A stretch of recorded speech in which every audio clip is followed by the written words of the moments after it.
फिर से आपका एक बार स्वागत है हमारे ऑनलाइन प्लेटफॉर्म पे। अपन आज बायोलॉजी का एक नया चैप्टर जिसमें देखेंगे फ्लावर की स्ट्रक्चर। जो अपना पुष्प होता है उसकी स्ट्रक्चर कैसी होती है, इसमें कौन कौन से पार्ट्स होते हैं। तो अपन पहले स्ट्रक्चर की बात कर लेते हैं डायग्राम से। तो ये फ्लावर का डायग्राम है, यानी कि इसका एनाटॉमी एक्सटर्नल पार्ट्स कैसे कैसे क्या होते हैं। तो अपन जो फ्लावर है ना उसको प्लांट का एक सेक्सुअल पार्ट मानते हैं जिसके द्वारा वो सेक्सुअल रिप्रोडक्शन करता है। तो इसको दो भागों में, इसके जो पार्ट्स है उसको दो भागों में डिवाइड किया गया है। एक तो वो भाग जो सेक्सुअल रिप्रोडक्शन के लिए आवश्यक होते हैं, एक वो भाग जो सेक्सुअल रिप्रोडक्शन के लिए आवश्यक नहीं होते हैं। जो आवश्यक भाग होते हैं उसको एसेंशियल बोलते हैं, और जो आवश्यक नहीं होते उसको एसेंशियल बोलते हैं। जो आवश्यक होते हैं रिप्रोडक्शन उसको रिप्रोडक्टिव पार्ट बोलते हैं। तो जो आवश्यक नहीं होते उनके दो भाग होते हैं, एक होता है कैलेक्स, एक होता है कोरोला। जो कैलेक्स पार्ट है अपन ने देखा होगा जो फ्लावर के ऊपर जो लीफली स्ट्रक्चर होती है इनको बोलते हैं अपन कैलेक्स, टोटल को मिला के।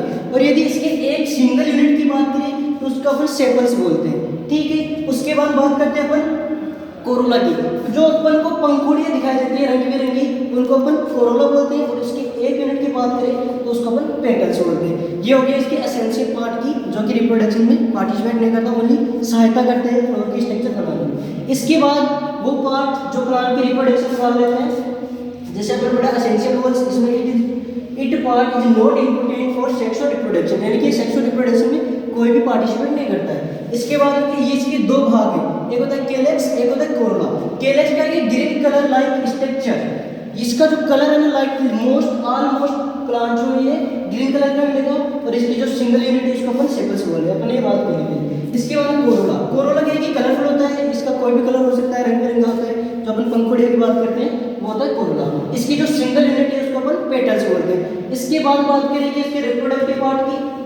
इसके रिप्रोडक्टिव इट पार्ट है, this part is for sexual reproduction, यानी कि ये पार्ट है सेक्सुअल रिप्रोडक्शन में पार्टिसिपेट करता है, सेक्सुअल रिप्रोडक्शन में काम होता है। इसके भी दो भाग होते हैं, एक होता है एंड्रोशियम, एक होता है गाइनोशियम। एंड्रोशियम जो पार्ट होता है ये फ्लोर का जो मेल पार्ट है उसको अपन एंड्रोशियम बोलते हैं, और इसकी जो सिंगल यूनिट है इसको अपन स्टेमन बोलते हैं। स्टेमन है ना ये अपने मेल गेमिट पोलन का निर्माण करता है, और इसके भी दो पार्ट होते हैं, एक होता है एंथर, एक फिलामेंट। इसको अपन डायग्राम में देखते हैं कौन सा पार्ट है कि जो ये वाला पार्ट है ना इसको अपन एंड्रोशियम बोलते हैं। इसकी जो एक सिंगल यूनिट दिख रही है इसको अपन स्टेमन बोलते हैं। इसके भी दो भाग होते हैं, जो ऊपर वाला पार्ट आपको जो फुला हुआ स्वेलिंग पार्ट दिख रहा है इसको अपन एंथर बोलते हैं, जिसके अंदर पोलन ग्रेन का फॉर्मेशन होता है, और जिसका लंबा पार्ट दिख रहा है तंतुनुमा जिसको अपन फिलामेंट बोलते हैं।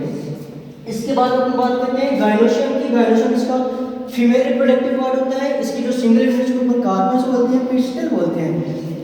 और जो पिस्टल या कार्पस है वो फीमेल गेमेट है जिसका नाम है ओव्यूल, उसका फॉर्मेशन करता है। इसके तीन पार्ट है, स्टिग्मा, स्टाइल और ओवरी। डायग्राम में इसको भी अपन देख लेते हैं कि जो ये अपन को पार्ट दिख रहा है ये इसका गाइनोशियम है, और ये इसकी एक सिंगल यूनिट है जिसको अपन बोल रहे हैं कार्पस। तो इसका जो ऊपर वाला पार्ट है जिसको हम वर्टिकाग्र बोलते हैं, यहाँ पर प्राग्रणी पोलन ग्रेन आते हैं जिसको अपन स्टिग्मा बोल रहे हैं। इसका जो लंबा बीच में पार्ट है उसको स्टाइल बोल रहे हैं, और बीच वाला जो खुला हुआ भाग है उसको ओवरी बोल रहे हैं। ये आपका फ्लोवर कंप्लीट हुआ, ठीक है। Thank you. आपको ऐसे वीडियो रेगुलर मिलते रहेंगे, आप जुड़ रहे हैं हमारे यूट्यूब के साथ में।